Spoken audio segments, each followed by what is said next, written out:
BPL ಕಾರ್ಡ್ದಾರರಿಗೆ ಆಹಾರ ನಾಗರಿಕ ಸರಬರಾಜು ಇಲಾಖೆ ಗುಡ್ ನ್ಯೂಸ್ ಅನ್ನ ಕೊಡಲು ಸಜ್ಜಾಗ್ತಾ ಇದೆ. ಅನರ್ಹ ಬಿಪಿಎಲ್ ಕಾರ್ಡ್ದಾರರನ್ನ ಎಪಿಎಲ್ಗೆ ಸೇರಿಸಲು ಚಿಂತನೆ ನಡೆಸ್ತಾ ಇದ್ದು, ಸದ್ಯ ಸದನದಲ್ಲೂ ಕೂಡ ಈ ಕುರಿತಾಗಿ ಚರ್ಚೆಯಾಗ್ತಾ ಇದೆ. ಹೌದು, ಸದ್ಯ ಅನರ್ಹ ಬಿಪಿಎಲ್ ಕಾರ್ಡ್ದಾರರು ಆಹಾರ ಧಾನ್ಯಗಳನ್ನು ಪಡಿತಾ ಇರತಕ್ಕಂತಹ ಪರಿಣಾಮ ಸರ್ಕಾರದ ಬೊಕ್ಕಸಕ್ಕೆ ಹೊರೆಯಾಗ್ತಾ ಇದೆಯಂತೆ. ಇದನ್ನ ಮಾಡುವಾಗ ಕೆಲವು ಸಮಸ್ಯೆಗಳು ಎದುರಾಗ್ತಿವೆಯಂತೆ. ಸದ್ಯ ರಾಜ್ಯದಲ್ಲಿ 15 ಲಕ್ಷ ಅನರ್ಹ ಬಿಪಿಎಲ್ ಕಾರ್ಡ್ದಾರರು ಇದ್ದಾರೆ. ಕಳೆದ ಬಾರಿ ಬಿಪಿಎಲ್ ಕಾರ್ಡ್ನಲ್ಲಿದ್ದಂತಹ ಫಲಾನುಭವಿಗಳನ್ನ ಎಪಿಎಲ್ಗೆ ವರ್ಗಾವಣೆ ಮಾಡಲು ಇಲಾಖೆ ಮುಂದಾದಾಗ ದೊಡ್ಡ ವಿವಾದವೇ ಸೃಷ್ಟಿಯಾಗಿತ್ತು. ಇನ್ನು ಅರ್ಹ ಫಲಾನುಭವಿಗಳನ್ನೇ ತೆಗೆದುಹಾಕಲಾಗುತ್ತೆ ಅಂತ ಹೇಳಿ ಅಪಪ್ರಚಾರ ಮಾಡಲಾಗಿತ್ತಂತೆ.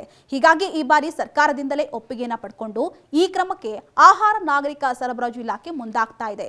ಸದ್ಯ ಬೇರೆ ರಾಜ್ಯಗಳಿಗೆ ಹೋಲಿಕೆ ಮಾಡಿದ್ರೆ ಕರ್ನಾಟಕದಲ್ಲಿ ಅತಿ ಹೆಚ್ಚು ಬಿಪಿಎಲ್ ಫಲಾನುಭವಿಗಳಿದ್ದಾರಂತೆ.